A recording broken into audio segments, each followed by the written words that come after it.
In this section, we're going to learn one of the most powerful features in SQL, joins. But before we start writing SQL, we need to prepare our data correctly. If you've ever used VLOOKUP or XLOOKUP in Excel, you know that you need something in common between the two tables. The same idea applies to SQL joins. Let's take a look at our workbook. We currently have two worksheets. The first worksheet contains order information. The second worksheet contains product information. Notice that both tables have a column called Product ID. This column will act as the bridge between our datasets. SQL uses this common field to determine which records belong together. Before moving forward, let's convert both datasets into Excel tables. Start by selecting any cell inside the orders dataset. Go to the Insert tab.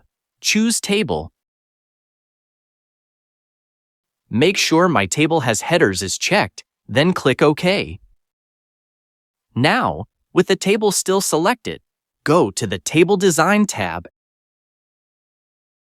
and rename it to TBL Orders. Next, repeat the same process for the Products worksheet. Convert the dataset into a table, then rename it to TBL Products.